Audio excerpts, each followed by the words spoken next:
Hey guys, welcome. It's Tuesday night. Where would you be on a Tuesday night? You're here at the Black Cat Lounge. Why are you here in the Black Cat Lounge? Because it's the coolest place to be on a Tuesday night. Where else would you want to be? Ask yourself, where else would you want to be? You'd probably be like drunk in a gutter someplace. Am I right? It might be. I don't know. Could be. We got a great show for you tonight. And I got to tell you what, I was so thrilled when this gentleman said that he would come on the show. I was just thrilled. I was totally thrilled. And I got a good chance to go and we got a chance to talk and we met earlier. I'd say, last August, I believe, up at the Michigan Paracon. And he's just a great person. Now, I want to bring him on. He's a great historian of talking boards and Ouija boards and all the paraphernalia that comes with it. So, may I introduce one of the biggest scholars? I'm just going to call it right now, just the way it is. One of the biggest scholars there are in the fascinating world of Ouija boards. He is on the board of directors of the Talking Board Society, and he is someone else that I am so happy to actually be able to now call a friend because we have so much in common along the way. So, ladies and gentlemen, boys and girls, children of all ages, please welcome who else? The indomitable Mr. Logan King. Logan, how are you? Oh, you're gonna have to unmute your mic, buddy. Oh, there we go. You're all set to go. Rookie mistake. Hey, that's all right. We can all get along with that. You know what? If worst came to worst, I would just go and put words in your mouth as you were talking. That's all. Absolutely. Log, I got to tell you, it was really great to meet you there at the Michigan Paracon up at Sault Ste. Marie, Michigan. And I was, I love them so much. I love the cons, but I hate them too because I never get a chance to sit down and like actually have a meal with you guys and talk with you guys and really get to know you guys and actually see the big thing that people don't realize is that you don't really learn anything in depth while we're all working the floor because we're all doing the basics and we're doing our hopping and bopping and all that. But when you sit down, you have a meal with somebody and you get a chance to ask great questions. That's where you learn. So guess what today, Logan, you and I, this is almost like an artificial meal. That's the way I'm going to say it. We're opening up an artificial portal for us to talk about it. Now, Ouija boards. I love Ouija boards. Everybody look behind Logan. This is not even a quarter of his collection that he has that he lines the walls with. And that's amazing to see. Now, Ouija boards are very maligned now in today's society, but it really always wasn't like that, was it, Logan? They were something that was really popular, right? Oh yeah, no, absolutely. So especially back in the day, they were not seen in the same regard as they are now, especially from a cultural perspective. So I know it's probably not real clear, but behind me, I've got a couple of frame things there. There's a piece of sheet music and a cover from a pictorial review magazine. Both of those came out of the 1920s. So a little over 100 years ago, when the board was seen more as just a parlor game. It was seen as a novelty, whereas now it's definitely not seen so by most people. Now, let me ask you this.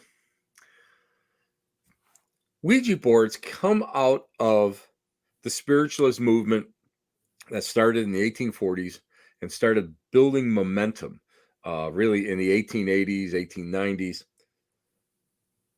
But they really weren't made they were made to be a spiritual board, but the people that made them, it wasn't a spiritual thing, correct? Well, kind of yes and no. So how they originated, first and foremost, I like to refer to them as talking boards. Ouija is the Kleenex of tissues. So if you want to blow your nose, you say, "Hey, can I have that box of Kleenex over there?" Even though they're Kroger brand or something like that. but they're still referred to as Ouija boards, even if they don't say Ouija on them.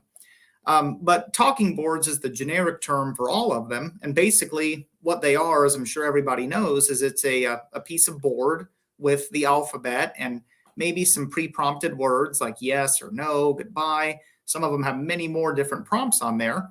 And they are steered by what it is a planchette is used to point out those messages, either through a window, or some of the older ones, you just would use the tip of the planchette to point to those letters and numbers to spell those messages.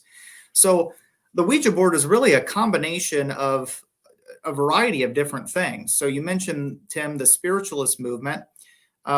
Spiritualists use a few different things. They use spirit rapping, which was a form of communication where the spiritualists would call out the alphabet, and they would wait for a rap to sound to determine that that was the next letter of the message that they were trying to spell. Or they would use the same thing, some type of rapping device, a table, to get, 2 raps for no, 1 rap for yes, that kind of thing. And as you can imagine, that could become very time consuming. Like, imagine if the spirit wanted to spell out the word Massachusetts to you, how many times would that spiritualist have to call out the alphabet and stop when they heard a rap and write down that letter? It's very time consuming. The other thing that it kind of vaguely originated from is another divination tool, the automatic writing planchette, which I have one example of here. With the automatic writing planchette, how that worked is it was similar to a Ouija planchette or talking board planchette, except for it had the third leg was a hole for a pencil or a pen. So you would put your pencil or your pen through here. You would set it on top of your piece of paper or whatever you were using, and you would use this to spell out messages from the spirits. But as you can imagine, with that pencil or pen not lifting off of the paper, you would end up with a, ghost cursive is what I say, ghost cursive, which is hard to decipher, perhaps, for some people.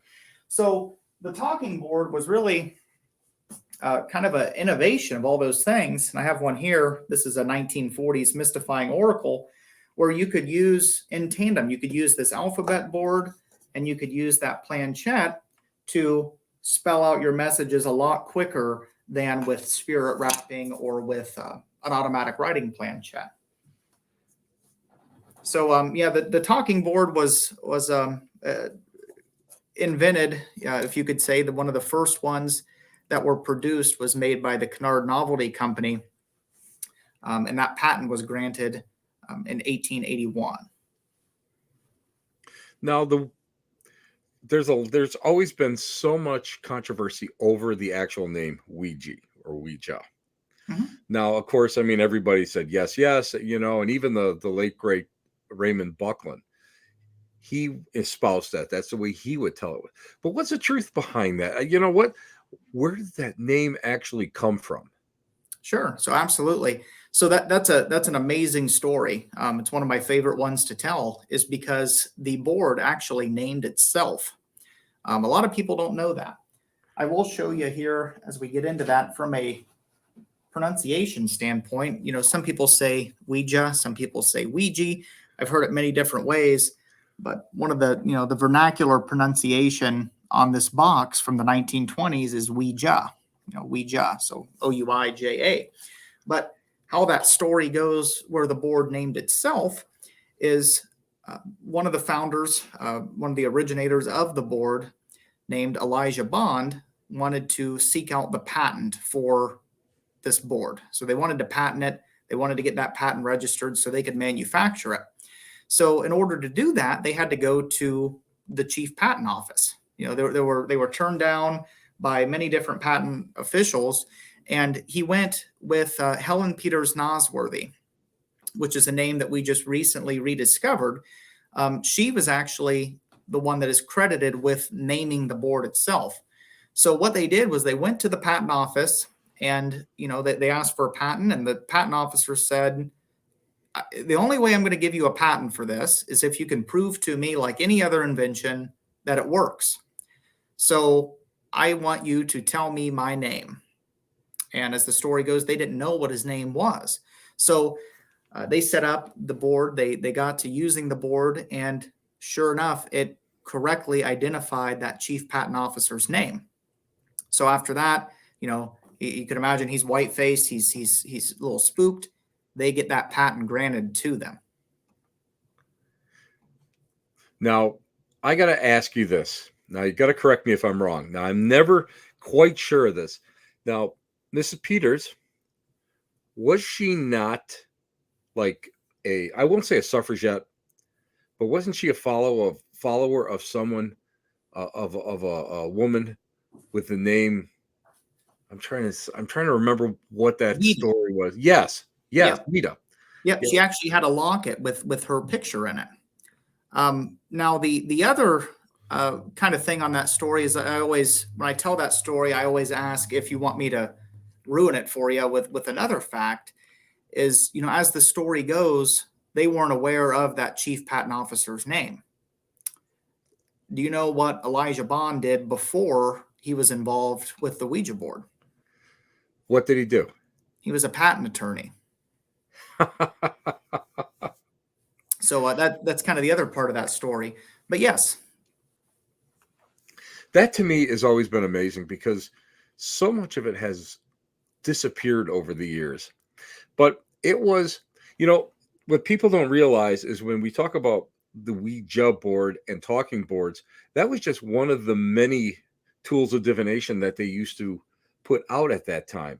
I mean, there were so many other different types. And, first of all, the study of talking boards is insurmountable to me because there's just so many. You yourself, you're a walking encyclopedia of them. I look around and I just see so much. I get overwhelmed by it.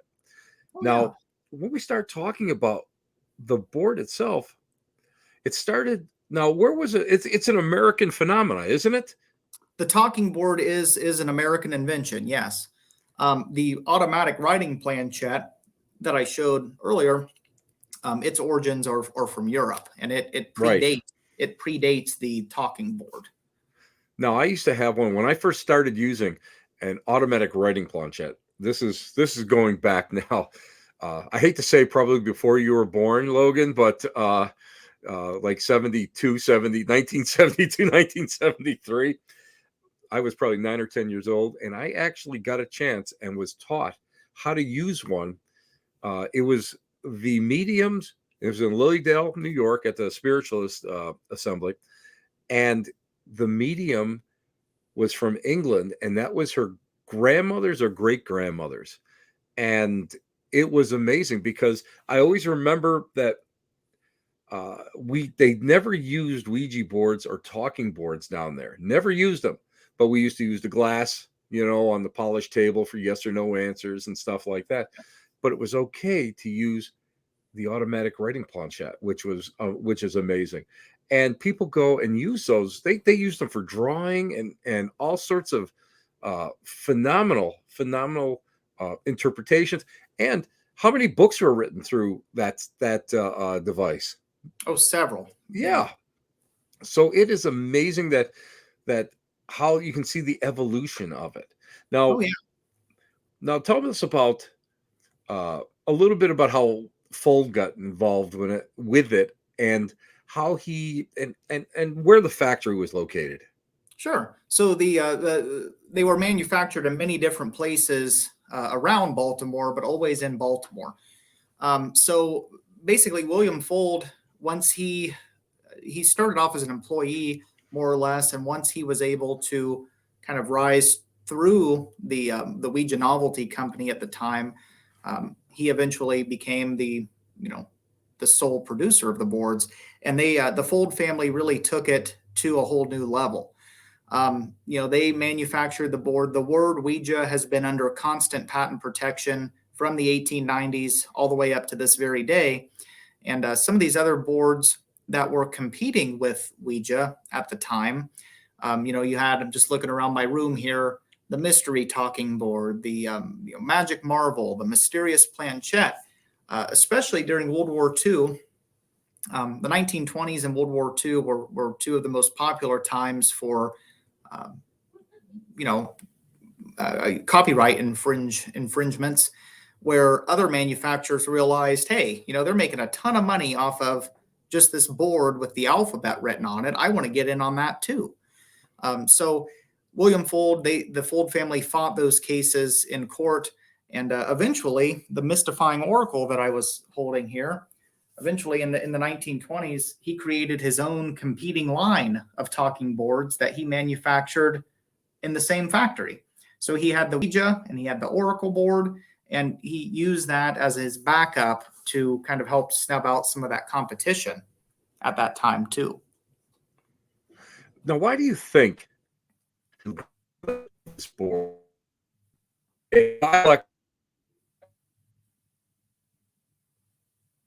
older advertising that talks just about talking boards and photographs of storefronts where it's totally decorated and nothing but Ouija boards? Why do you think that?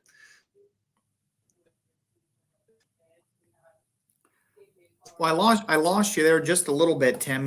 You were cutting out on me, but I think I kind of understood everything there. So basically, the cultural perception of talking boards, of the Ouija board, really follows the cultural perception of death and how Americans view death. So in times of great national distress, as you're coming out of the Civil War into the 1880s, death was completely different back then than it is now. There was death everywhere; it was all around. As we're getting into the 1920s, following World War I, we have death pretty much in every household. Everybody knows somebody that died in the Great War. There's disease. We had the Spanish flu coming through. And then in World War II, another one of those great resurgences in the popularity of talking boards is, one of the greatest things that our nation ever went through from a perspective of Americans and families that were affected by death. So that's really kind of how the board goes. Is it really follows the cultural perception of death. So as death is perceived, the talking board is perceived by in general, so to speak. So that's when it becomes more popular. We do have a question from. Well, we're trying to get you up, Bill. No, we're not. There we go. Going up. When was it decided to use or the point? So in around the 1920s is when I do have one right here. So around the 1920s is when they added the window to the planchette. I actually have one right next to me here that is a windowless version. Kind of the evolution of the planchette here. So this was from the 19 teens or so, and there was no window. So you couldn't use a hole if there wasn't one there. So you would use the pointer. I think just really from an ease of use perspective, because with the pointer, especially on the longer legs that some of the earlier planchettes came with, if you're actually using the board, it's hard to decipher what it's pointing to. If it's halfway between two letters, it might be hard to come up with, but the shorter legs and the window make it a lot easier. The window is approximately the same size as the printed letters on the board, so it makes it a lot easier to decipher that message, especially if the planchette's moving pretty quickly across the board. I've used the board and seen people using the board where it's moving fairly quickly and it's hard to keep up with what is coming out of it. Start looking at. Well, looks like you're frozen there. I think you're 100% right with that because of the fact it's tough. You get two experienced workers on a board, it starts to fly, and you got to have a third person that's actually watching it. It's here to go.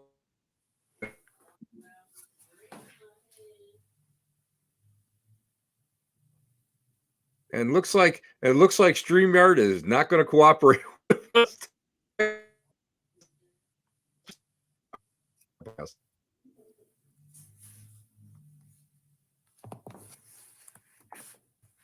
itself. has become maligned because when we start thinking and we start working with it, and was so what made the Ouija board all of a start?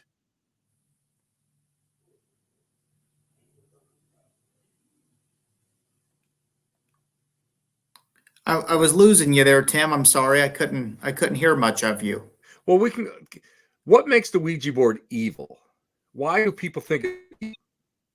Sure. So that has a lot to do with a variety of different things. And if what you really do is you follow the culture of the United States to come to where the Ouija board is now and where it was seen. So as we're coming into the 1970s, the board is kind of getting looped in with some of these other things that the church at the time and that parents at the time are seeing as bad influences, that they're seeing these things as evil. Rock music, for example, drugs, kind of the new age movement that was shaping up around the country. The board, spiritualism, spirit communication, the belief in ghostly spirits at all is all caught up within this new age movement. So then that new age movement becomes demonized. It gets wrapped up into this thing, which then evolves into the satanic panic, where the board is picked up then by the satanic panic, unfortunately, and looped in with the devil, looped in with demons. The film The Exorcist, the girl is using a Ouija board there before she comes possessed in that film, and that movie struck fear into Americans all across the United States. Where they didn't want their children to see it.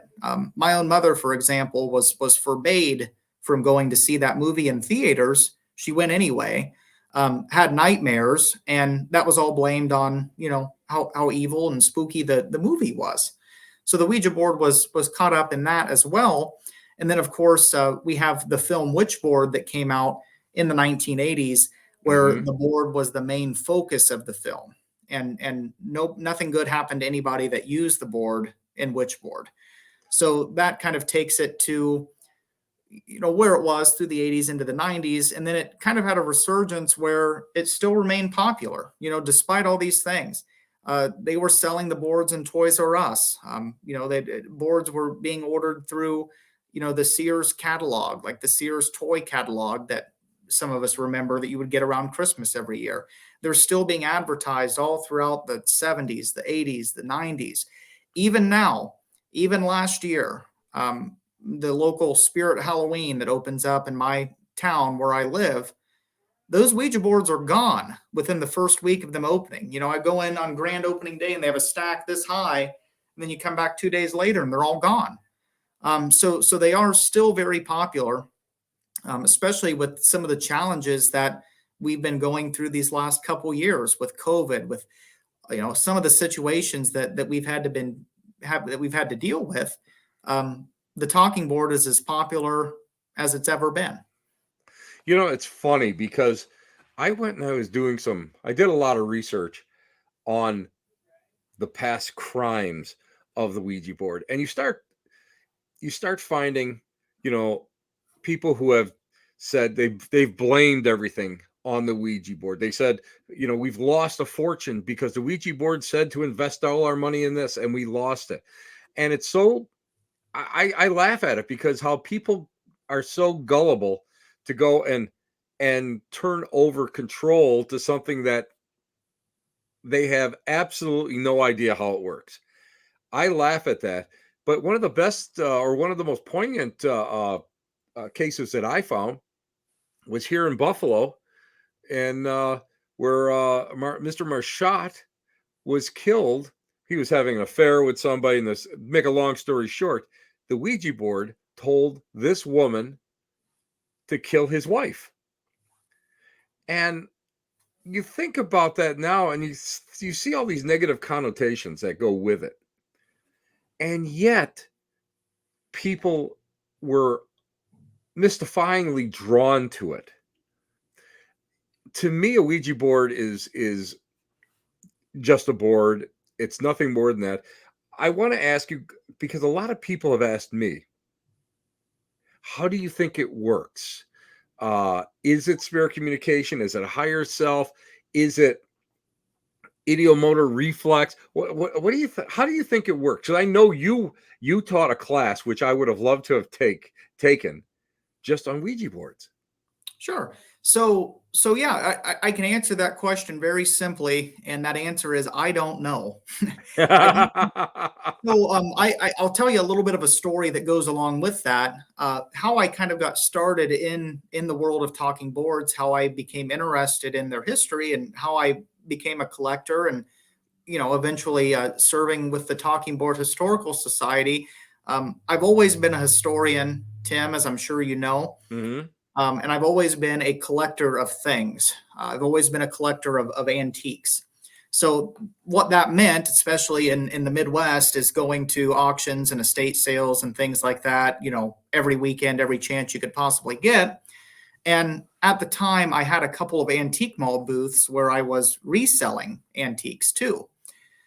So it was a rainy day, you would picture from a scary movie, just a rainy, dark, cloudy day. I was at this estate sale, and the auctioneer was just done. It was raining, so they started selling tables.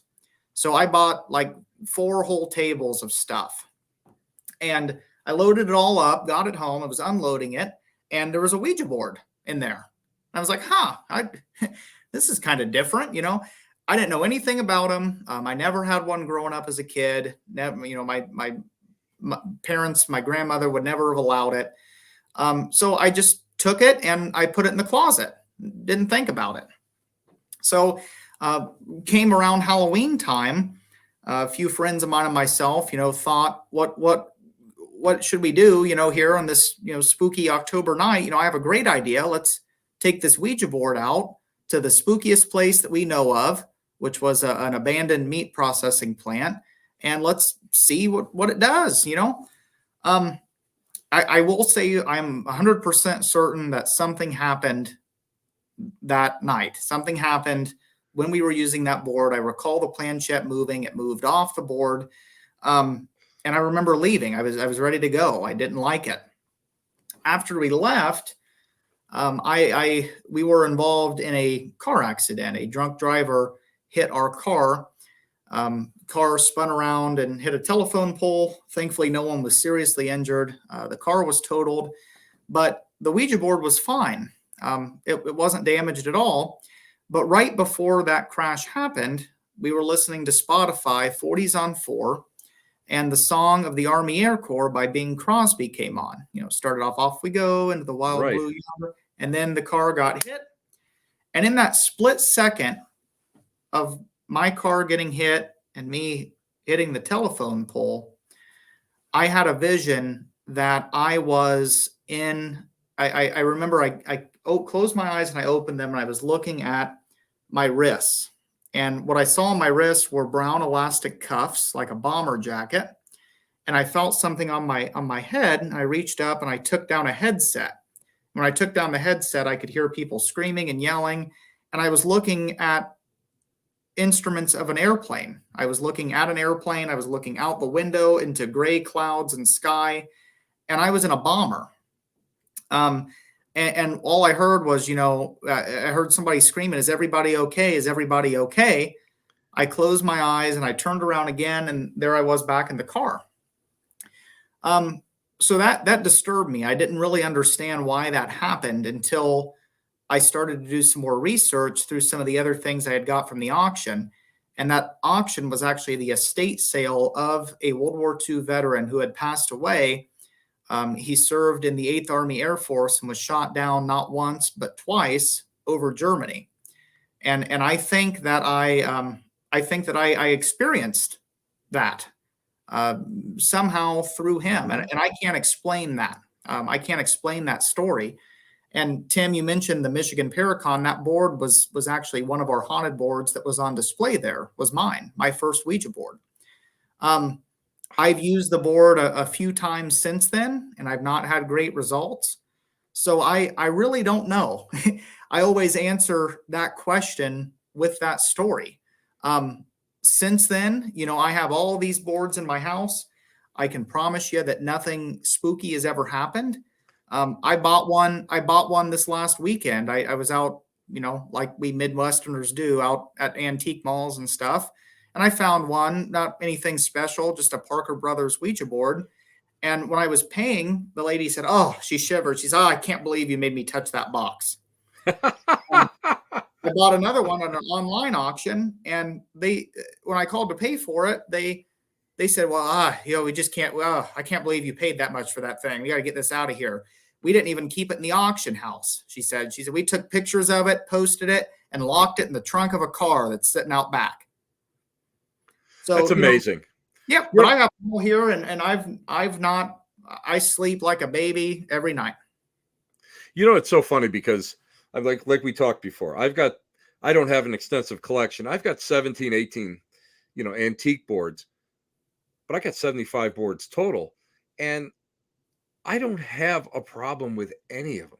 I've never had a problem. Maybe I'll be honest with you. I used to keep them in a wooden trunk, when we at the old house, and once in a while I'd hear a bang from the inside inside of the trunk. That's it. There was nothing else that happened, and it doesn't scare me. But I got to tell you what, Logan, that was one of the most. I did not hear that story about your haunted board. That's fascinating to me.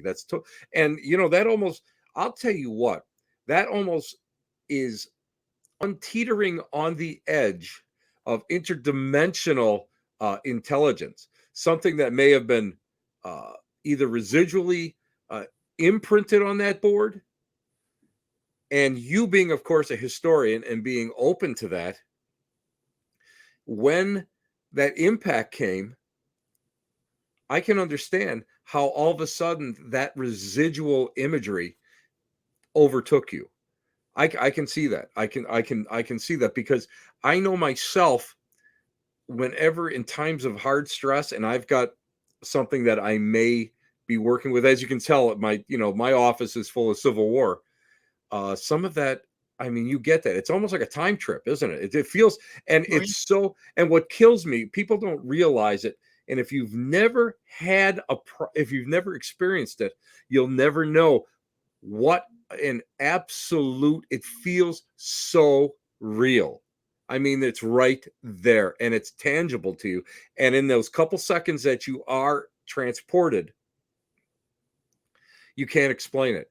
And when you start doing research on it, like you did, everything starts falling into place. I mean, I had a dream like that about drowning on a German U-boat, and I knew nothing about German U-boats until the movie Das Boot came out, and I started looking at the machinery, and it was awful close. And then I went and I started looking, I started researching it, and boy, I'll tell you what, it was amazing. So yeah, I think sometimes these pieces do have some kind of uh residual energy to them, and if you're the right person at the right place at the right time, you can transfer that. That's amazing to me. Oh my God, Logan, even I got shivers on that one. I love that story. That was great. Yeah. Let me ask you this, for the next, what I want to talk about is everything that they had that was associated to Ouija boards. It was amazing because everybody just knows about talking boards, but there was jewelry and what oh my God, what else did they have that they were hawking to be associated with it? Oh yeah, so that's actually one of my favorite things to collect is Ouija related ephemera. I absolutely love it, even more than boards themselves. I love the advertisements. I love on the Talking Board Historical Society social media this month, with it being February, we're featuring Valentine's Day cards that have Ouija on them, That's and really great. what it is just like anything else, Tim. Something that is present in pop culture is going to have related merch, to it. It's Yep. going to have other stuff. So, we've got a couple just right here handy, a couple of different Valentine's Day cards that you'll be able to see if you check us out on our social media.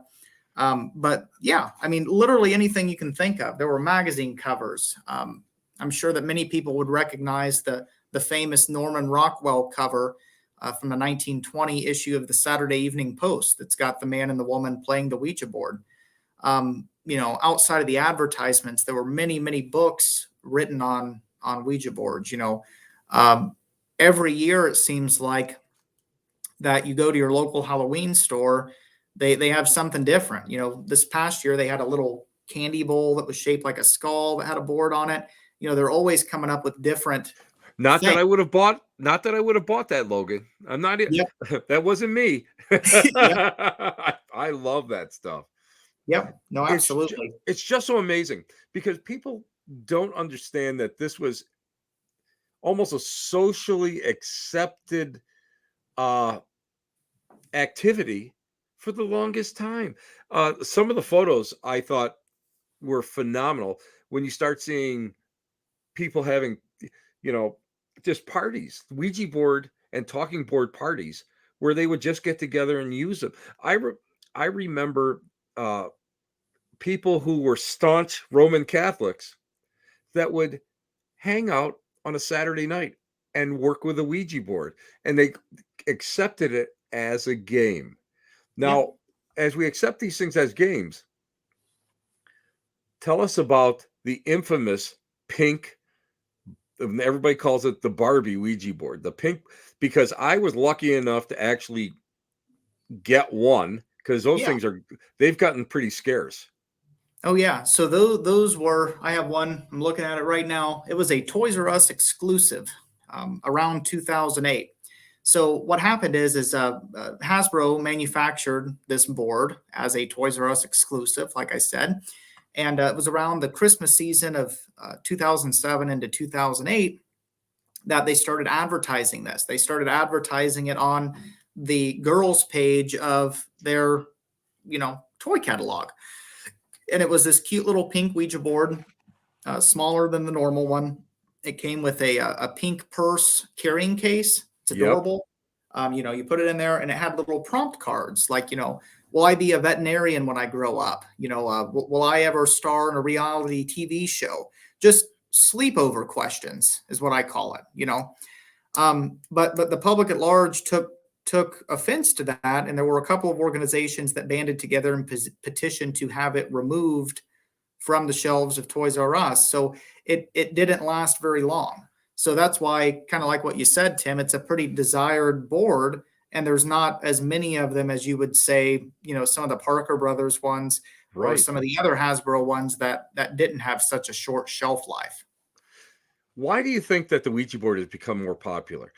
I have it's kind of funny because I remember when I just started collecting and I was getting more and more into, let's say, my haunted object, the collections and the stuff that we were doing, and we were cleansing houses and we were removing these pieces out of, residential homes. All of a sudden I noticed that the Ouija boards were starting to get and talking boards were starting to get more and more popular, and they were getting harder to find. Whereas I remember going to in like a big antique mall and being able to find 10 of them. Didn't matter. I mean, if they were Fold or they were Parker Brothers or whatever, you could find them. Now, I mean, it's amazing. Why do you think people are collecting them as much as they are? Yeah, well, I mean, it really comes back to, I would say a couple different things. One, everybody has a Ouija story. Everybody knows what a Ouija board is and how you feel about it when you see it from across the room, when you see that arched alphabet, going across the tan board. You know, Everybody knows what it is, and you feel different, based on your opinion about it when you see it. But it's infamous to that everyone knows what it is when they see it. So people like stories. I mean, I don't know how else to say that, but people love stories, and people get curious about stories. Just like myself, my first experience with the board, I knew what one was, I knew how it worked, but I'd never tried it before, and I wanted to. I was curious about that experience, and I wanted to experience that for myself. The other side of it, kind of what we talked about too, is that cultural perception of death and how uncertainty, not even death so much, but Hmm. uncertainty leaves us wanting answers. We want answers. And if we can't get on our phone and search for those answers, where do we get those answers from? And that's where, through the pandemic and through some of the turmoil that we've been experiencing, that you've seen the board become more popular, is, in my opinion, people are wanting answers. People are asking answers, and they don't know where else to get them, so they're Hmm. trying to get them from the board. That's one thing that I always, in any of my classes or my talks, I always like to cover that in times of political, social, financial uncertainties, you see a rise in metaphysics and especially in tools of divination in which the boards are considered. And Yep. that is something that I'm seeing now. Like you hit the nail right on the head. I believe that COVID, at first I thought COVID forced people to stay in small bubbles. So they were experimenting, especially paranormal investigators and such. They were experimenting with the boards. That's why popularity started. But I noticed that it really even stretched even further than those circles, those little bubbles. And what we have even now is that uncertainty. And let's face it, you and I, we see a classic Ouija board. You and I appreciate the artwork on it. We appreciate the creativity of it. We appreciate the board for its historic significance Oh and yeah. what it meant to somebody. I And always say that I oh, always say that my favorite thing about talking boards in general is the story, and there are so many layers to yes. the story of a talking board. There's the history of the board itself. There's the history of the manufacturer of the board. And then there's the history of who owned the board before me. What did they ask it? Did it scare Hmm. them? Did it predict something that came true? What happened to it? How did it end up at this flea market? How did it end up on eBay? And those are all questions that, if you believe and you put all of your focus and energy into it, you could ask the board those questions that you Exactly. don't know the answer to. But those stories and the history, and the stories that come from the history are definitely my favorite part about talking boards. And like I said, it's just so layered, and there's so many different aspects and Hmm. angles that you can take from the history of this talking board. And the history of the talking board, when you boil it down, is really the history of the United States. Um, Agreed. you can follow the board all the way through the post Civil War to the COVID-19 pandemic, and you can find a talking board throughout history. Agreed. The one thing that I look for in a board, it being used. The older the board, I want a board that is used where I don't want anything perfect. I don't want Yep. something that just came out of a box. Once in a while it's nice to have that, but if I can see where its surface is scratched and the letters are worn off, that to me has a story to it. And every time I look at it or I hold it, I always feel uh, that story. And I just got to tell you really quickly, Bill Randall is uh, he's the big chief on the USS Edson, which is in Bay City, Michigan, and it's a historical site. And I've done work on there, which I absolutely love this place. But I brought a board with me, and I taught a group how to use the board on board the U.S. Edson. And I gave Bill the board, and he put in the room. He says, "Well, now I feel good. Now I can bring it into the house." Now, ever since I heard Logan speaking, so you've done a great public service. Now, Awesome. Steve here, Intermill. Steve is curator of the Buckland Museum of Witchcraft and Magic in Cleveland, Ohio. And Stephen writes, "Why do people always need to cleanse everything? Let those vibes hang out for a bit." I have to agree with him. Not everything is evil. Yeah, I've never and again, it's personal preference, and it all comes back to to how you feel about the board. I believe that the board is just that. It is a piece of wood or fiberboard with the alphabet on it, Agreed. and it's a tool, just like a hammer. So, the same way that a carpenter uses a hammer is not the same way that a 3-year-old child would use a hammer. That's the same way with if someone is a medium, if someone has those abilities, they're going to be able to get a lot more out of the board than someone who is drunk at a party and just wants to play with it to see what's going to happen. Exactly. So I don't Exactly. put, yeah, I don't put any fear into the board itself. I always say that, I'm never going to tell anybody how to feel, but personally, I don't fear the board. If there's anything to fear, it's fearing what you don't know. Mhm. But I don't put any fear into the talking board itself. The board to me is a tool. It's just like a saw, it's like a screwdriver, it's like a hammer. As a Yep. spiritualist, as a medium myself, I use it in that aspect. And to me, it's not the piece, it's not the game, it's not the parts that are either evil or good. It's the person who's using it that's evil or good, and what they may be experiencing. That's great. Hey, I'm gonna let you go because it's your wife's birthday. And seriously, Logan, I got to tell you what. Thank you so much. I learned a lot. Let me ask you this: would you come back on the show? Absolutely. I know that we kind of talked about it, Tim, but I'm actually not even the most schooled member that we have in the Talking Board Historical Society. I would be more than happy to come back on, but I know that you would love talking to some of our other directors as well. So if you want to talk Ouija again, definitely reach out to us. We'll get somebody on, and we all have a different perspective. We all have different Exactly. information, knowledge, but we could sit here and talk for hours about talking boards. I mean, that's all we do. I will I say love it. before I go, though, do check us out. I see the banner going at the bottom is our website at tbhs.org. Check us out on Facebook and Instagram, especially this month. We have a special contest coming up surrounding our Valentine's Day. We call it a virtual exhibit that we're doing of the Ouija Valentine's Day cards. So one of these was posted today. We've got plenty more coming between now and Valentine's Day. So if you're even remotely interested in talking boards, Ouija boards, come check us out. Super, Logan. Go take your wife to dinner, will you please? I'll do Wish her that. a happy birthday, and thank you again. I really appreciate it more than you know. Thank you so much. Yep. Thank you, Tim. Have a great rest of your evening. You too, and we'll be in touch soon. All right. Bye. Ciao, baby. Bye bye. And now Logan King, isn't he great? We were so fortunate uh, to have met, and it's just amazing when you meet someone like him who is a font of information.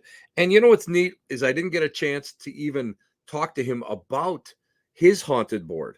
That is an amazing story. Now that really raises a lot of different questions. Think about it. You have an object.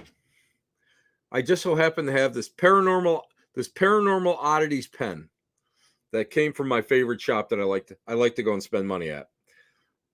Just think about it. This pen could hold almost like a time capsule all these memories, everything that this person went through, something that was traumatic, that was amazing. And you get the right person, and I always tell people this, the right person at the right place at the right time touches this or is in possession of it during a high stress or a high emotional state,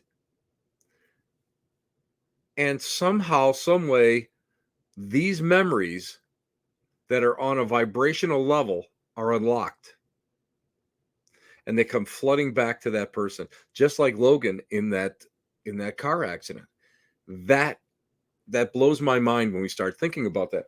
Now, a lot of times I have to say that, as you guys can see behind me, my Civil War collection, sometimes I will admit to this, that whenever I find a unique piece and I touch it and I hold it, and I really enjoy looking at it in my hand. That's one of those things that I have this fetish for. Anything that I bring into my haunted collection, my game collection, my post-Victorian mourning collection, my Civil War collection. I love to be able to put it in my hand, and I love to be able to hold it, and I like to just get the feel for it, because sometimes when you close your eyes, you can actually get something off, and that's called psychometry. And usually I'm pretty bad at psychometry. I can teach it, but I'm not very good at it. It's not one of my best subjects. Uh, but sometimes you can pick that up, and just think, someday you guys may come across this paranormal oddities pen that I had, and that I wrote one of my books in longhand with, and you'll close your eyes and you'll see me doing this. I don't know what this book's about. Think about that. But yeah, I'm a firm believer that residual energies hold memories. And if we think of it like this, of thoughts are things and things are vibrational in nature, it would make perfect sense that you could have that imprint. And a lot of times that's why I believe that you have residual uh, activity around accident sites, around battlefields, uh, sites of high emotional impact. I believe that that's why. I believe that that's the reason for it. And a lot of people are like automatically assume that it's an intelligence and this is an earthbound spirit, but it may not be. There's a good chance that what it is just something. It's a memory. It's a memory that is impacted in the geology of the piece, of the material itself. That's why I feel that in a lot of places, uh, Tim, what's Bill writing here? Bill just put on here. Did Tim, did you get that when you held the belt buckle with the bullet in it for my great great grandfather? You know what? Amazingly enough, now my great great grandfather fought in the Civil War, and I was left his belt buckle with a bullet that's embedded in it. And believe it or not, nothing. I got absolutely, I didn't get absolutely, I got nothing. I got nothing off of it. And that was one of the biggest disappointments of my life, because these other pieces that I have that I'm surrounded with, sometimes you really get it, or you get a photograph and you're like, wow, and you can just get pulled into it. Bill, I put it in my hand. I closed my eyes. I put my hand over the top of it. I don't know how many times I've done this. Nothing. It's just like a piece of brass and lead put together. So no, it again, psychometry is not one of my finer points. But I want to thank everybody before we sign off. I want to thank everybody that came out to the little mini psychic fair up at Paranormal Oddities. I was there till I think probably 5:30, which was great. We had a great time. We were able to go and really do a lot of message work, and it was just fun to do, to get out. And we're going to be doing something in February with my good friend Eric Charles. Now, you guys, Eric Tuberdike, you guys have seen him on this show before, and he was a musician.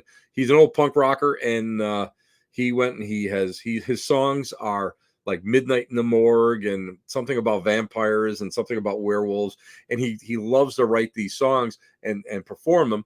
And we're going to have we call ourselves the Bald Brothers, and we're going to be doing some really cool songs. And I'm going to do some gallery readings. It's going to be at Paranormal Oddities, $40 a person. Come on, visit with us. And some of you guys have seen some of the my new acquisitions that I've actually gotten in the recent days. So we're building that up for the post-Victorian mourning rituals. I want to go, and we're going to start classes with that. Not classes, but we're going to do some talks with that very soon. So anyway, guys, I want to thank each and every one of you for stopping by tonight. And isn't Logan great? I'm going to tell you what, Logan is probably one of the he's too modest. He's probably one of the most intelligent guys when it comes to this subject. So we are going to do I'm going to plan a little Ouija board. Get it? A little Ouija board, a bunch of people from the directors of the Ouija board society. And we'll put them on, and we'll all get together and we'll all figure out what's going on with the Ouija board. So, oh, and one last thing, if anybody wants to, if enough of you guys want to have another class on Ouija boards or table tipping, please get a hold of Joe at Paranormal Oddities in Depew, New York, so that maybe we can set something up. So, guys, thank you for being here on a Tuesday night, because this is the coolest place in town to be. And what else? We're here meeting where the elite meet, next to the dumpster transfer station, baby. Ciao. Have a great evening. See you next week. We're gonna have a couple good friends of mine on, and we're gonna be talking about jails. Not that I've ever been in one. Is there lightning? I hope there's no lightning. Ciao, babies. Bye-bye.